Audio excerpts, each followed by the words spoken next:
balinga opil balinga pe jiko résidence wabi musala esne musala résidence. Tout d'abord na nous yemo na nenga za bo solo na kapena population te kasanguna mwanda gouvernement chabo tira biso to kokate osenge pana yo président na biso béton développement province et c'est la population alia atonda.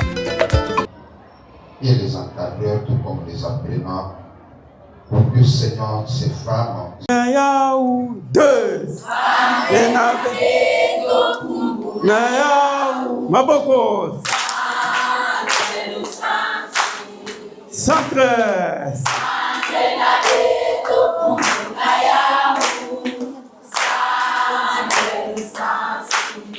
Tuna Tomuka Utanga na kusonika Tuna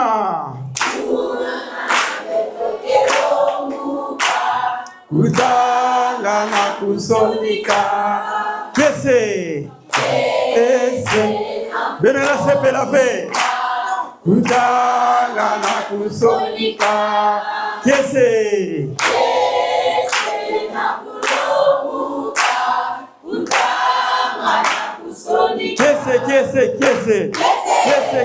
Kese Uzaba kutanga kese Uzaba kusonika kese Uzaba kutanga kese Uzaba kusonika kese Matondo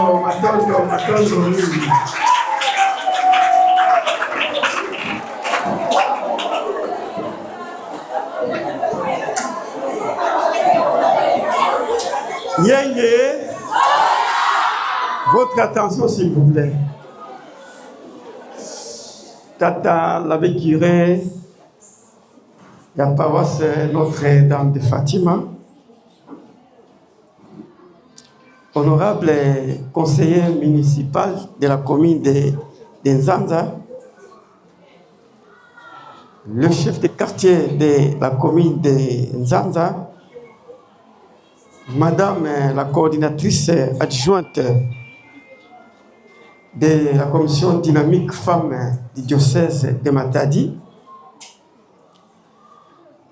j'ai l'honneur de vous présenter en bref le centre Moussansi.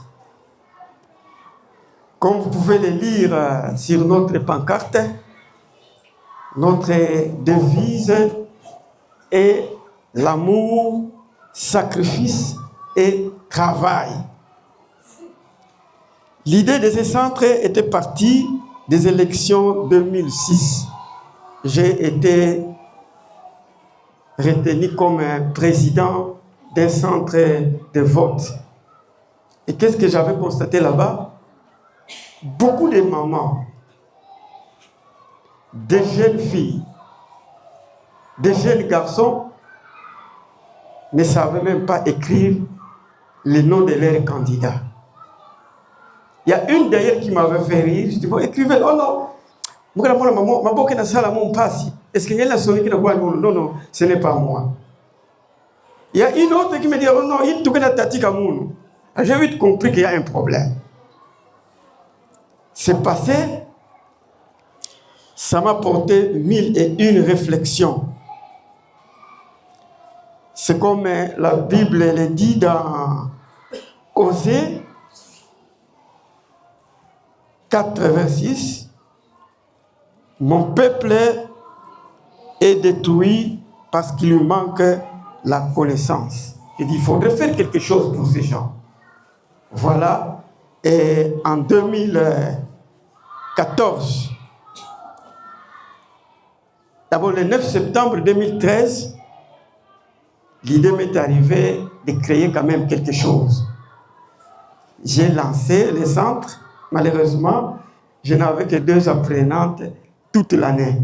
Le conseiller municipal, chef des quartiers de la commune de Nzanza, mesdames et messieurs et distingués invités, à vos titres et qualités respectives, bonjour. Bonjour.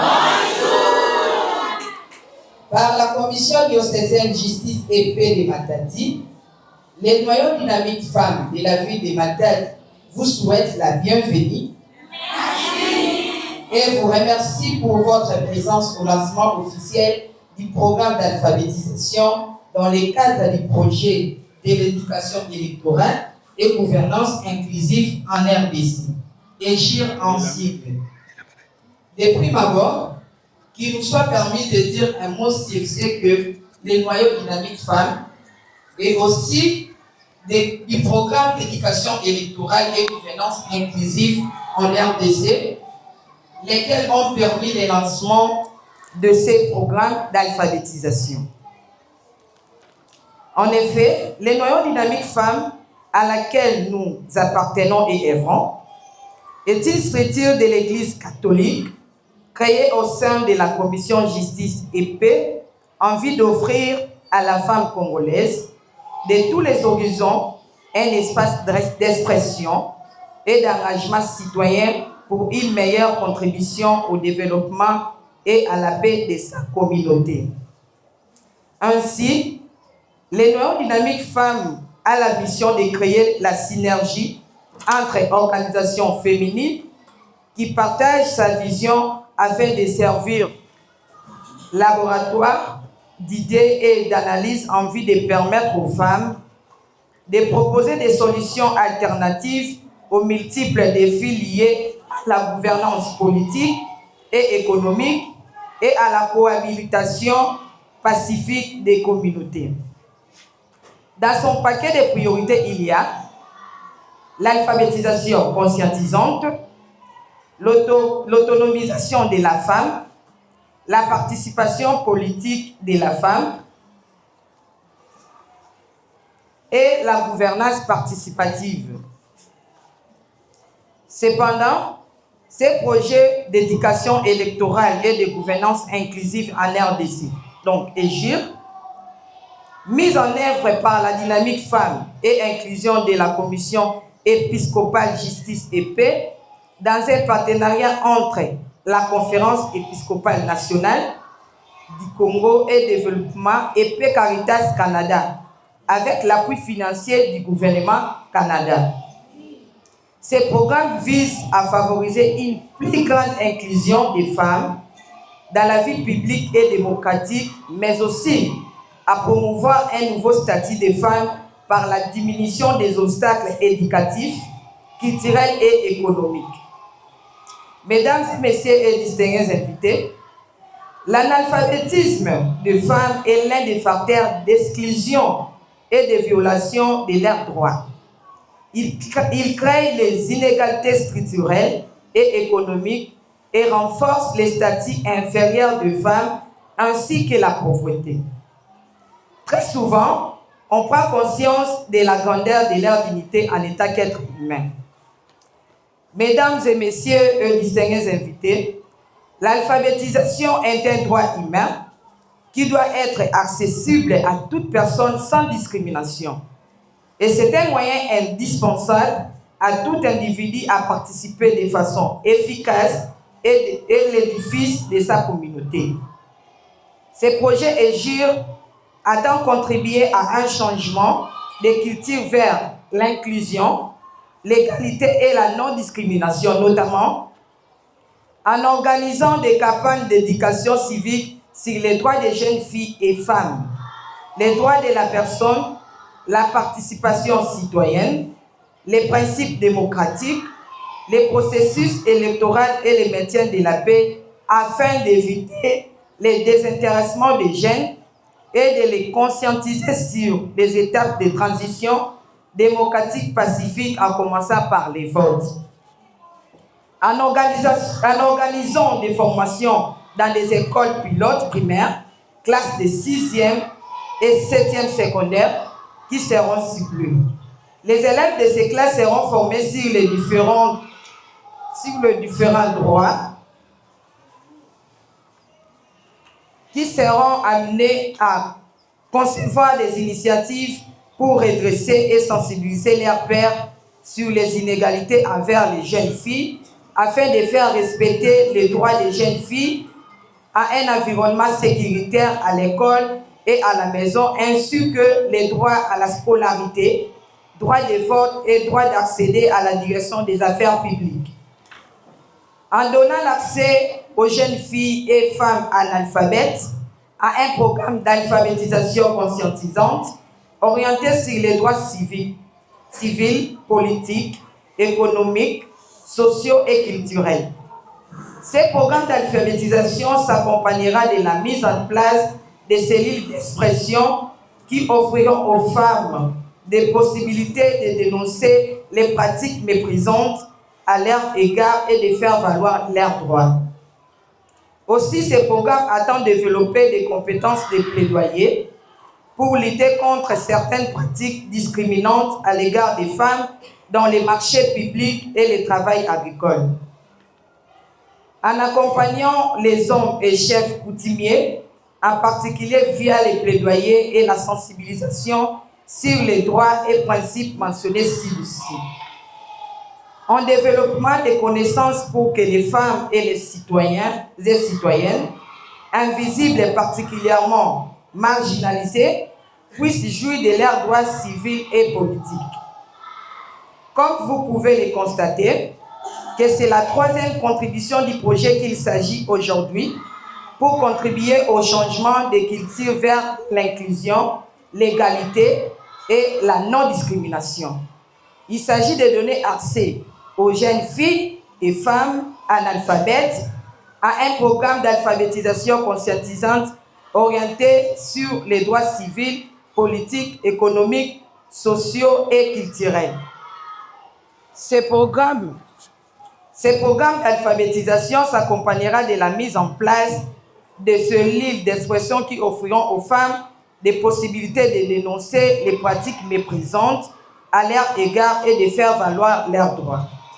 Aussi, ces programmes attendent de développer les compétences des plaidoyers pour lutter contre certaines pratiques discriminantes à l'égard des femmes dans les marchés publics et le travail agricole. Je dis et je vous remercie. Monsieur l'honorable conseiller communal de la commune de Nzanza,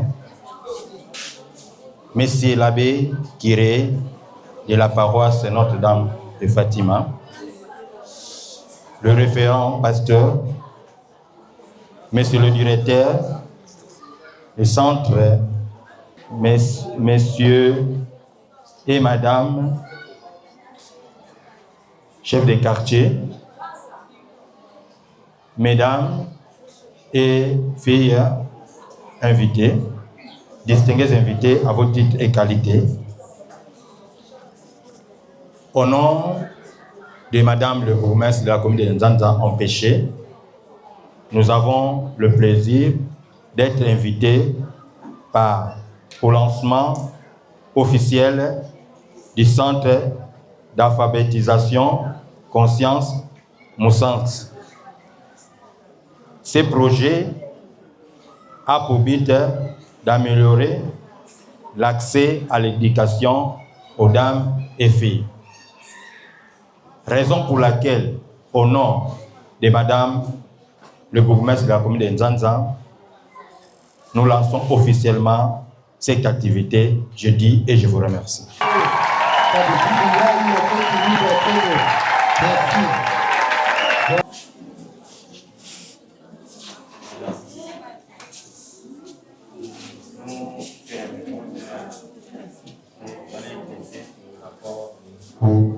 Les documents. Dans les sacs, vous trouverez le document qui va vous permettre de bien apprendre à écrire. Ici, vous trouverez le cahier, le latte, ainsi que le stylo et ça va vous permettre à bien écrire. Félicitations.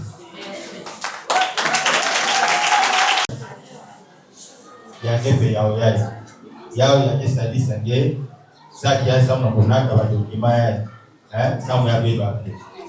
Félicitations. Alors, je demande aux autorités de continuer à faire la distribution. C'est époux.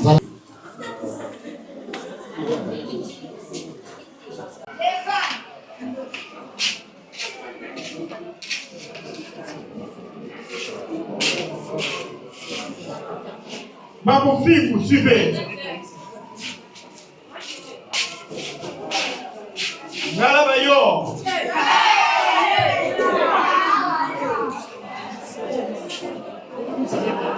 Lelo Tsuka, suivez.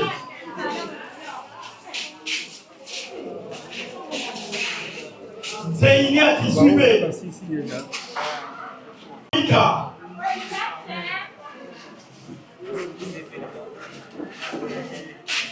Kumamwilu.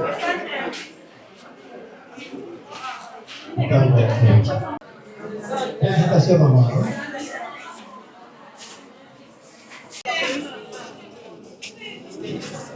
Voilà. Merci beaucoup. Je suis M. l'abbé Edmond Sobama Banza, curé de la paroisse Notre-Dame de Fatima. J'ai été invité par la structure qui encadre les mamans pour la baptisation.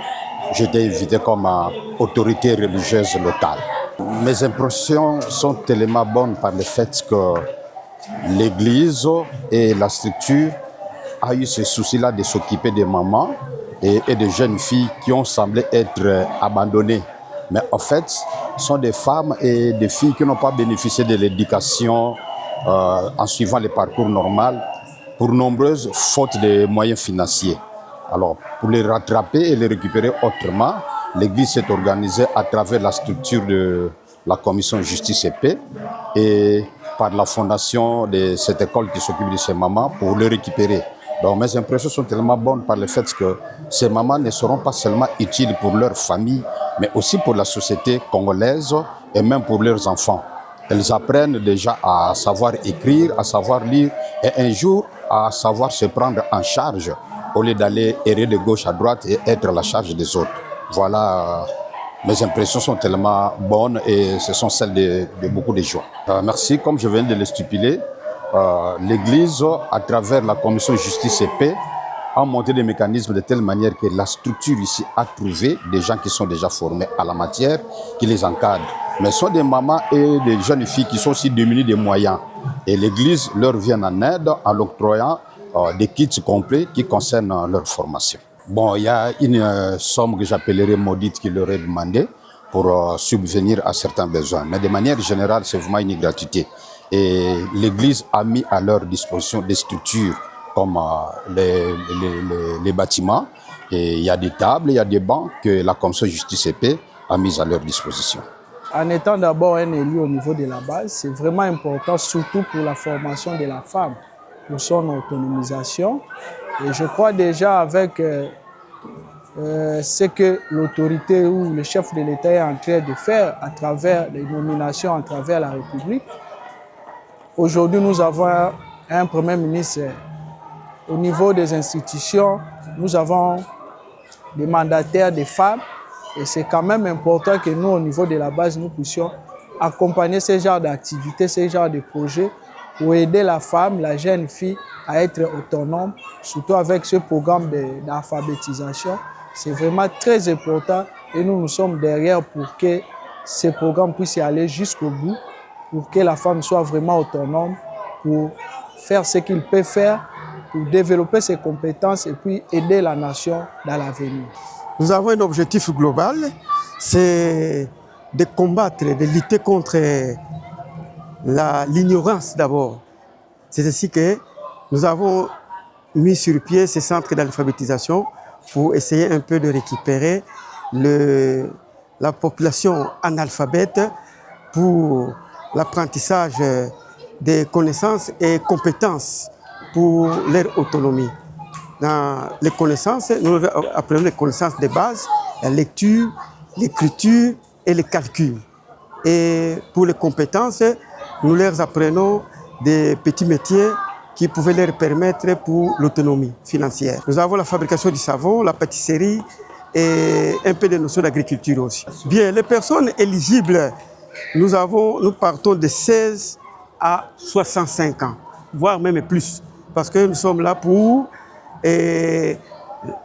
alphabétiser la population analphabète. Donc tout ce qui est appelé analphabète, qu'ils soient les bienvenus. La formation est gratuite, c'est pour donner la chance à tout le monde, comme le président de la République avait institué la gratuité dans les écoles publiques primaires. C'est ainsi que même nous aussi, vu la vulnérabilité de la population, en tout cas nous avons la chance à tout le monde et nos portes sont ouvertes à tous ceux qui voudraient bien s'adhérer. Bon, pour la biso ba oyo, aussi ça ba capacité.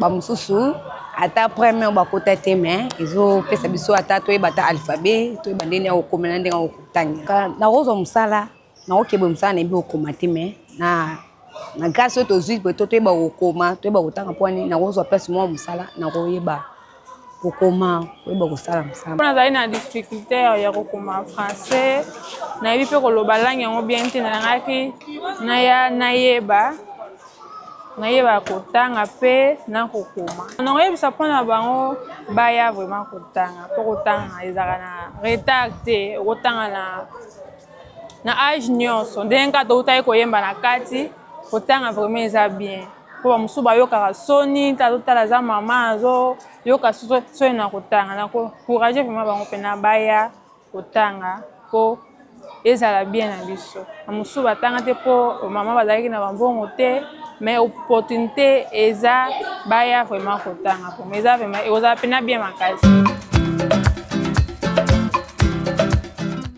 mai balinga opin balinga pe jiko résidence wabi musala esne musala résidence tout d'abord na nuye moko na ndenge za bwasolo ka pe na population te kasanguna mwanda gouverner botia biso to kokate osenge pa na yo président na biso béton développement province et c'est la population alia atonda